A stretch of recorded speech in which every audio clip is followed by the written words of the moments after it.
Hello everyone. आज हम पृथ्वी की आंतरिक संरचना का पार्ट 2 पढ़ेंगे। इसमें हम पृथ्वी की संरचना के बारे में जो स्रोत है, अध्ययन के लिए जो स्रोत इस्तेमाल किए जाते हैं उनके बारे में डिस्कस करेंगे। इससे पहले हमने आंतरिक संरचना का एक जनरल इंट्रोडक्शन पढ़ लिया था, तो आप देख सकते हैं। ओके, तो अध्ययन के स्रोतों को दो भागों में बांटा गया है। एक प्रत्यक्ष स्रोत, दूसरे हैं अप्रत्यक्ष स्रोत। प्रत्यक्ष स्रोत वो है जिनको वैज्ञानिक सीधे जिनका एनालिसिस कर सकते हैं, जिनको डायरेक्ट एनालाइज किया जा सकता है, वो है प्रत्यक्ष स्रोत। ऐसे स्रोत कैसे प्राप्त करने के लिए अलग अलग तरीके हैं। ये डायरेक्ट क्वेश्चंस पूछे जाते हैं कि कौन से प्रत्यक्ष स्रोत है, कौन से अप्रत्यक्ष स्रोत है। प्रत्यक्ष स्रोतों में माइनिंग से जो मटेरियल्स प्राप्त होते हैं या माइनिंग के द्वारा जो हम तापमान और दाब के बारे में एनालाइज करते हैं, ऐसे ही ड्रिलिंग है, ज्वालामुखी उद्गार और भू-तापीय ऊर्जा क्षेत्र में जो भूगर्भीय ऊर्जा है उसके वजह से जो ऊष्मा, जो तापमान उत्पन्न होता है उसको अध्ययन करते हैं। अप्रत्यक्ष स्रोत में सबसे इंपॉर्टेंट है भूकंपीय तरंगे। जो भूकंपीय तरंगे हैं, सिस्मिक वेव्स, पी वेव्स और एस वेव्स, उनके जो प्रॉपर्टीज हैं उनसे हमें पृथ्वी की आंतरिक संरचना के बारे में जानकारी मिलती है। ऐसे ही गुरुत्वाकर्षण बल है, चुंबकीय क्षेत्र है और उल्कापिंड है। इनके बारे में हम डिटेल में डिस्कस करेंगे। तो प्रत्यक्ष स्रोत जो है माइनिंग, ड्रिलिंग। माइनिंग, जैसे जो सोने की खदानें होती हैं, जैसे सबसे ज्यादा जो गहरी खदानें पाई जाती हैं वो दक्षिण अफ्रीका में पाई जाती हैं।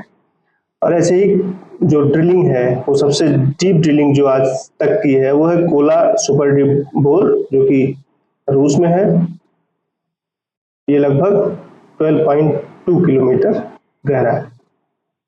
ठीक, इनसे हमें क्या जानकारी मिलती है कि गहराई, जैसे जैसे गहराई बढ़ती जाती है, गहराई बढ़ने के साथ साथ तापमान और दाब में, और दाब जो है ये दोनों ही बढ़ते जाते हैं।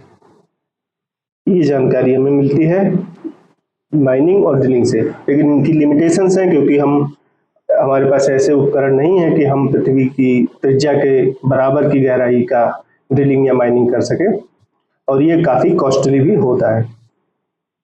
फिर ज्वालामुखी उद्गार, जहाँ पे ज्वालामुखी फटते हैं वहां से लावा, गैस, राख और अदर मटेरियल्स बाहर आते हैं, उनका निष्कासन होता है। उनका परीक्षण करने से हमें अलग अलग जानकारियां पृथ्वी के आंतरिक संरचना के बारे में मिलता है। जैसे कि जो अंदर का जो मटेरियल है उसकी जो रासायनिक संरचना है उसके बारे में जानकारी मिलती है, और विभिन्न जो खनिज हैं, कौन कौन से खनिज अंदर पाए जा सकते हैं, उनका अनुमान लगाया जाता है। फिर ऐसे ही एक डायरेक्ट सोर्स है भूतापीय ऊर्जा क्षेत्र, जहाँ पे हॉट स्प्रिंग्स और गीजर्स पाए जाते हैं। ये जो पृथ्वी के अंदर की ऊष्मा है उनके वजह से ऊपर का जो सागरीय जल है वो उनके वजह से गर्म स्रोत के रूप में बदल जाता है। इससे पृथ्वी के अंदर की तापमान के बारे में जानकारी मिलती है। ठीक, नाउ ये तो हो गया प्रत्यक्ष स्रोत। अब हमें पढ़ना है अप्रत्यक्ष स्रोत। अप्रत्यक्ष स्रोत अध्ययन के स्रोतों में सबसे ज्यादा इंपॉर्टेंट है, क्योंकि इनके माध्यम से हमें काफी इंपॉर्टेंट जानकारी मिलती है अब परतों के बारे में। तो भूकंपीय तरंगे, सबसे पहली जो सबसे इंपॉर्टेंट है वो है भूकंपीय तरंगे। भूकंपीय तरंगे दो प्रकार की होती हैं, सरफेस वेव्स और बॉडी वेव्स। सरफेस वेव से हमें आंतरिक, जो पृथ्वी की आंतरिक संरचना है उसके बारे में बहुत जानकारी नहीं मिलती है, इसलिए सरफेस वेव्स को हम जब भूकंप पढ़ेंगे तब डिस्कस करेंगे। अभी केवल जो जरूरी है आंतरिक संरचना की जानकारी के लिए, अध्ययन के लिए, सिर्फ वो पढ़ेंगे। सरफेस वेव्स में आपकी एल वेव्स और आर वेव्स ये दोनों आती हैं। हाइपोसेंटर, जहां से वो सेंटर होता है जहां से भूकंप के जो ये तरंगे हैं वो बॉडी वेव्स जो है वो जहां से निकलती हैं उसे हाइपोसेंटर बोलते हैं, और उसके जस्ट ऊपर, उसके सीधे ऊपर, परपेंडिकुलर ऊपर सतह पर जो केंद्र होता है उसे एपीसेंटर बोलते हैं। ठीक है, तो जो हाइपोसेंटर है वहां से दो इंपॉर्टेंट वेव्स निकलती हैं जिनके अध्ययन से हमें पृथ्वी की आंतरिक संरचना के बारे में जानकारी मिलती है। वो है पी वेव्स और एस वेव्स। पी वेव्स यानी कि प्राइमरी वेव्स, एस वेव्स यानी कि सेकेंडरी वेव्स। ठीक है, तो इनके जो गति करने का तरीका है, इनके जो स्पीड है, इनका जिस माध्यम से गति करती हैं उसको स्टडी कर किया जाता है। तो पी वेव्स में जो मोशन ऑफ वेव है और जो मोशन ऑफ पार्टिकल्स, ये दोनों एक ही दिशा में होती हैं, समान दिशा में होती हैं। ठीक है, ऐसा क्यों होता है? क्योंकि जो वेव्स है वो टू एंड फ्रो मोशन कर रही होती हैं, इसलिए उनके माध्यम के जो कण होते हैं वो भी टू एंड फ्रो मोशन में आ जाते हैं, तो दिशा समान रहती है।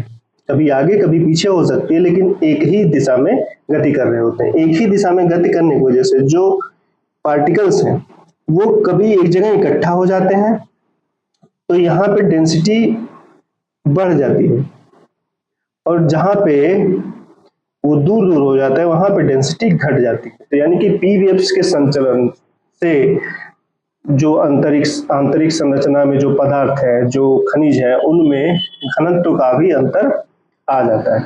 ठीक है, अब देखिए एस वेव्स को, तो एस वेव्स का जो मोशन है वो वेव्स के मोशन के परपेंडिकुलर होता है पार्टिकल्स का मोशन। परपेंडिकुलर ऊपर हो सकता है या परपेंडिकुलर नीचे हो सकता है। इसके वजह से संरचना में जो आंतरिक संरचना है खनिजों की, उनमें परिवर्तन आ जाता है और कुछ इस प्रकार से इसकी गति होती है। ठीक है, अब देखते हैं माध्यम को। तो माध्यम में ये तीनों माध्यम, ठोस, द्रव और गैस, तीनों में ही गति कर सकती हैं, और ये ओनली ठोस में गति करती हैं। ठीक, इसके वजह से हमें पृथ्वी की आंतरिक संरचना के बारे में जानकारी कैसे मिलती है? जो हमारा आउटर कोर है वहां पे एस, उसके बाद एस वेव्स नहीं मिलती हैं।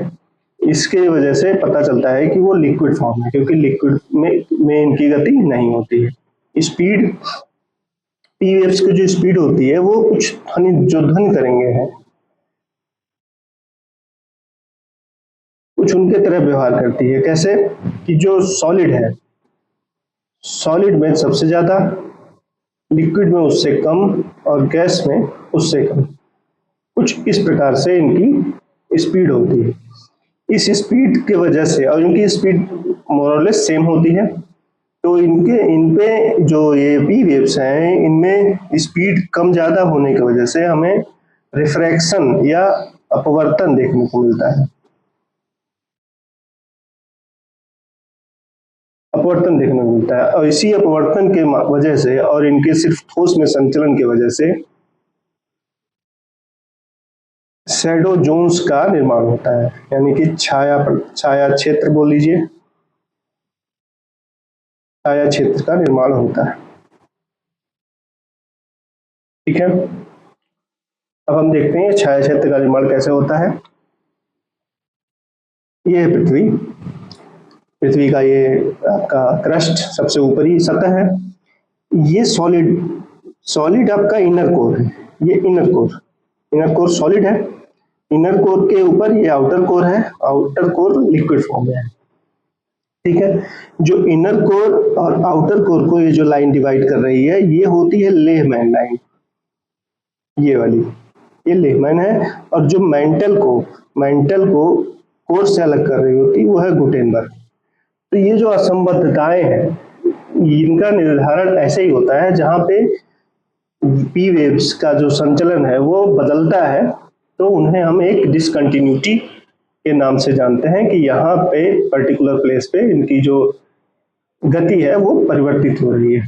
तो आप देखेंगे कि इसके ऊपर जो मेंटल है, मेंटल सॉलिड है, लोअर मेंटल सॉलिड से जैसे ये लिक्विड में रेड वाली पी वेव्स हैं, ब्लू वाली एस वेव्स हैं। तो पहले तो ब्लू वाली देखते हैं। एस वेव्स देखिए आप लिक्विड में एंट्री नहीं कर रही, यहीं से बदल चली जा रही हैं, इसके बाद इनको नहीं देखा जाता। तो एस वेव्स का जो छाया प्रदेश है वो 105 डिग्री से 105 डिग्री पूरा एस वेव कहीं भी नहीं दिखाई देती है, लेकिन पी वेव्स दिखाई देती हैं और इनका अपवर्तन होता है। जैसे ही ये लिक्विड में आती हैं तो इनकी गति कम हो जाती है, इसकी वजह से इनका रास्ता बदलता है, और फिर से सॉलिड में आती हैं तो फिर से इनका रास्ता बदलता है क्योंकि गति ज़्यादा हो जाती है। तो 105 डिग्री से 145 डिग्री तक ये जो क्षेत्र है, ऐसे ही 105 से 145 इधर का जो क्षेत्र है, इन दोनों जगहों पर पी वेव्स नहीं पाई जाती हैं, इनको पी वेव्स का शैडो जोन कहते हैं। ठीक है, लेकिन बाकी जगहों पे पी वेव्स पाई जाती हैं। एस वेव्स 105 से 105 नहीं पाए जाते हैं। पी वेव्स कुछ इस प्रकार से देखिए गति करती हैं। ओके, ये हो गई तरंगें और उनसे मिलने वाली जानकारी। अभी देखते हैं गुरुत्वाकर्षण। गुरुत्वाकर्षण यानी कि ग्रेविटी, ग्रेविटी को हम मापते हैं ग्रेविमीटर से। तो इससे जानकारी जो मिलती है आंतरिक संरचना के बारे में वो कुछ इससे होती है कि जब हम आंतरिक पदार्थों में जो अलग अलग लेयर्स है वहां पे ग्रेविटी का मापन करते हैं तो ग्रेविटी अलग अलग दिखती है, यानी कि विभिन्न क्षेत्रों में ग्रेविटी अलग अलग दिखती है, जिसको ग्रेविटी एनोमली या फिर गुरुत्वाकर्षण विलोमता बोलते हैं।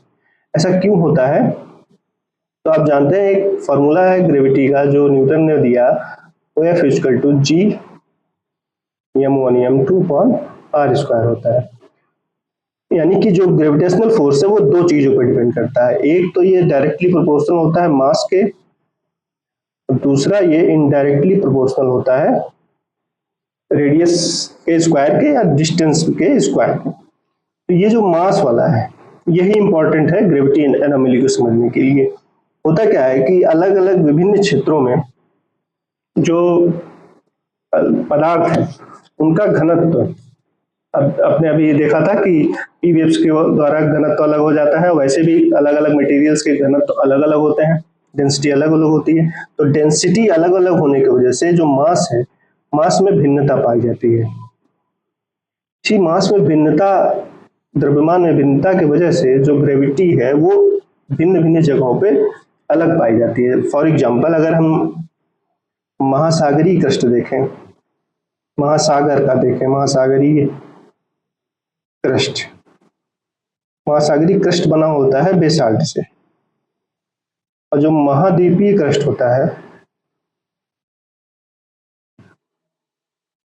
ये बना होता है ग्रेनाइट से मोस्टली, या सियाल सीमा भी समझे। तो इसका जो द्रव्यमान है, बेसाल्ट का द्रव्यमान, बेसाल्ट का जो घनत्व है वो ग्रेनाइट से ज्यादा होता है, इसीलिए जो ग्रेविटी है वो महाद्वीपीय क्रस्ट में ज्यादा पाई जाती है, और महासागरीय क्रस्ट में ज्यादा और महाद्वीपीय क्रस्ट में कम पाई जाती है। ठीक है, ये होगी ग्रेविटी एनोमली। ग्रेविटी एनोमली क्या होती है? अलग अलग पृथ्वी के अंदर भिन्न भिन्न जगहों पर पदार्थों के घनत्व भिन्न भिन्न होने की वजह से जो ग्रेविटी होती है वो एक समान नहीं होती है, अलग अलग होती है। इसी को ग्रेविटी एनोमली कहते हैं। ग्रेविटी नापने के लिए ग्रेविमीटर उपकरण का प्रयोग किया जाता है।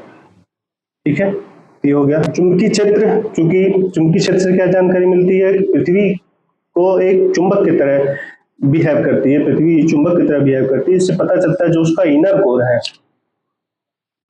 जो उसका कोर है वो निकिल और फेरस, आप जानते हैं कि निफे से बना हुआ है, निकिल और फेरस से, तो वो बिल्कुल ही चुंबक की तरह व्यवहार करता है। ये इसके तो चुंबकीय क्षेत्र जो है वो कोर के बारे में जानकारी बताता है। उल्कापिंड, उल्कापिंड जो माना जाता है कि पृथ्वी जिन पदार्थों से बनी है, जो पदार्थ जिन पदार्थों से पृथ्वी बनी है वो उन्हीं पदार्थों से मिलके इनका भी निर्माण हुआ है, इसीलिए इनके अध्ययन से हम पृथ्वी के संरचना के अध्ययन को भी समझ सकते हैं। ठीक है, thank you for today. I hope आपको समझ में आया होगा। और अगला वीडियो जो विभिन्न परतें जो हैं उनकी विशेषताएं उनके बारे में होगी। Thank you.